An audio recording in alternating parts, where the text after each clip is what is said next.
Dzisiejszymi gośćmi jest Bartosz i Jasmine, para filipińsko-polska, która mieszka w Polsce. Cześć, mam na imię Jasmin Mohikahikis.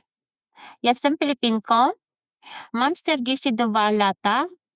Pochodzę z Cavite na Filipinach. A Cavite to jest blisko na Manila. Przepraszam, bo ja mówię tylko trochę po polsku. Grammar nie bardzo, tylko trochę. Ja mam 46 lat, mieszkam w Polsce, urodziłem się w Łodzi. Jestem inżynierem i przedsiębiorcą z dziedziny robotyki i automatyki. Pracuję również dla wojska. Jasmine, jak zaczęła się twoja przygoda z Polską? Poznałam męża na portalu randkowy. Bardzo szybko przyleciał na Filipiny, a potem ja przyleciałam do Polski, gdzie po 2 miesiączkach się pobraliśmy. No tak, to wszystko prawda, tylko wiesz, ten proces był o wiele dłuższy, bardziej skomplikowany. Mieliśmy sporo kłopotów, to znaczy trudności formalnych. Ten proces był dość długi i też kosztowny. Mieliśmy kłopoty z ambasadą Malezji, bo to jest najbliższa polska akredytowana ambasada. Dzisiaj wiemy, że nie wybraliśmy najlepszej jakby metody, tak, bo sposobów na sprowadzenie Filipinki do Polski jest pewnie kilka i po naszej przygodzie też doradzaliśmy wielu parom, jak to zrobić skutecznie, lepiej, tak, bo nasz przypadek no, nie był najłatwiejszy. A propos być może polskich dżentelmenów, którzy oglądają twój kanał, jeżeli chcieliby sprowadzić Filipinkę do Polski, to chyba najprościej jest się pobrać na Filipinach i przyjechać do Polski. Jest druga też opcja taka, gdzie można na przykład zapisać dziewczynę narzeczoną, tak, na studia w Polsce. Wtedy dostanie z automatu wizę studencką, a w międzyczasie przecież może się zakochać i po prostu wyjść za mąż i tu zostać. To są takie dwie najprostsze metody. My wybraliśmy chyba najtrudniejszą, ale nie żałujemy. Jasmine, co najbardziej zaskoczyło cię w Polsce? To jest trudne, ale szok kulturowy naprawdę, ale pogoda, no bardzo zimno.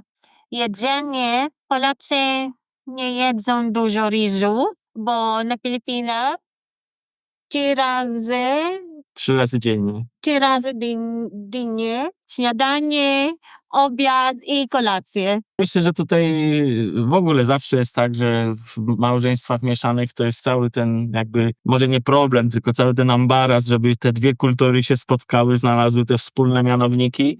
No i żeby po prostu też akceptować siebie i ze swoim bagażem kulturowym, bo chociaż nasze kultury są podobne i oboje jesteśmy katolikami, to jednak tych różnic jest sporo, no i dobrze ugruntowane uczucie i wzajemny szacunek powoduje to, że potencjalne problemy można pokonać. Tak? Czy możecie coś opowiedzieć na temat swojego biznesu w Polsce? Ja gotuję jedzenia dla mojej koleżanki i kolegi. Jedzenia orientalne. My mamy w ogóle drugie podejście do biznesu, który jakby bazuje na tych produktach czy kuchni filipińskiej. Jest taka nisza w Polsce, dlatego że nie ma tych sklepów i restauracji filipińskich za dużo lub prawie wcale, jeżeli są to w Warszawie. Także żona zaczęła od oferowania i sprzedaży produktów filipińskich. Natomiast w tej chwili będziemy rozszerzać działalność na taki pełny, że tak powiem, catering, tak? Czyli będziemy oferować filipińskie potrawy, będziemy dostarczać do fabryk, tam gdzie jest duże skupisko Filipińczyków, którzy po prostu przyjechali do pracy. Oferuję Filipińczykom w Polsce produkty z Filipin. W tym momencie rozszerzamy ofertę o catering filipińskie, bo gotowanie do moich talent i pasja. To już nie chodzi o filipińską kuchnię, tylko również o to, że ona w polskiej restauracji może spróbować żurku, czy zupy pomidorowej, czy pierogów polskich i ona natychmiast jest w stanie to skopiować i nawet przebić, tak? Czyli wielokrotnie mieliśmy taką sytuację w rodzinie, gdzie wiadomo, że mamy pierogi są zawsze najlepsze, prawda? Tymczasem żona przygotowała którejś wigilii polskie pierogi z kapustą i z grzybami. I moja mama też stwierdziła, ja więcej pierogów nie robię. I tyle. Także tak to wygląda. Opowiedz coś więcej o rodzinie tutaj w Polsce. Rodzina w Polsce jest miła. Zdarzały się drobne konflikty, z powodu bariery językowej. Oni nie mówią po angielsku, jak mój mąż. Moja córka jest wyjątkowo ładna, mądra i utalentowana. Chciałem tylko dodać, że wasza córka, tak jak wcześniej zresztą rozmawialiśmy, jest w stanie mówić w 3 językach. Po filipińsku, czyli tagalog, po polsku i po angielsku. Zgadza się. To znaczy, powiem ci tak, że wiesz, wiele rodzin, wielu Polaków tak podchodzi do tematu, że wiesz, tu jest Polska, będziemy mówić po polsku, tak? Ja wiedziałem, że to nie jest dobra droga, bo wcześniej na wczesnym etapie znaliśmy też wiele mieszanych par i zauważyliśmy, że lepiej jest w tych pierwszych latach z dzieckiem i przy dziecku mówić po angielsku, dlatego że ona się naturalnie nauczy języka angielskiego, tak jakby była native speakerem. Natomiast oczywiście wtedy, kiedy trafi do polskiej szkoły, będzie odbywać swoją edukację, naturalnie nauczy się też języka polskiego. Jednocześnie siłą rzeczy nauczyła się języka filipińskiego, więc mogę powiedzieć w tej chwili z pełną świadomością, że to jest trilingua, tak? Czyli dziecko mówi płynnie 3 językami, mając 8 lat. Także jest to nasz taki mały sukces. Mieć żonę z Filipin, czy to jest łatwe, czy raczej to jest trudna sztuka, żeby tego dokonać z sukcesem? Taki sam prawie temat jak w każdym związku, tak?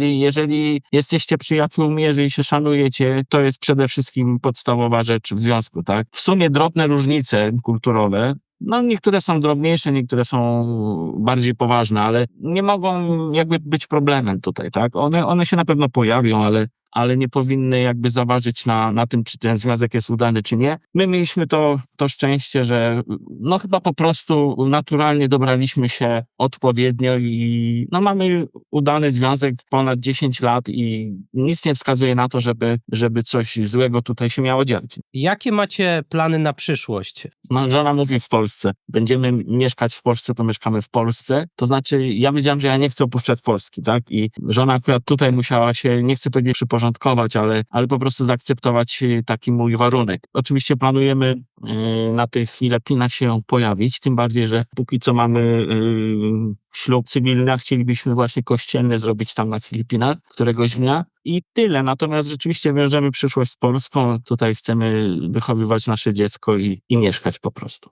Jaka jest wasza recepta na udany związek, na szczęście? To znaczy, no na pewno dopasowanie, bo muszę powiedzieć, no my mieliśmy to szczęście, że dobrze się dobraliśmy, tak? Po prostu tylko tyle. Myślę, że recepty nie ma poza tą, że tak jak mówię, wzajemny szacunek i mamy taką zasadę, wiesz, że nawet jak mamy różnice zdań i się czasem delikatnie o coś pokłócimy, to zawsze są pierdoły tak zwane. I mamy taką zasadę, że natychmiast wyciągamy do siebie ręce i na zgodę i nigdy jak gdyby nie kładziemy się spać pokłóceni. I może to jest jedna z rzeczy, które tutaj nas też dobrze cementują, że No. nie mamy jakichś takich długotrwałych, tak zwanych cichych dni czy czegoś takiego, tak? Po prostu wybaczamy sobie, przytulamy się i move on.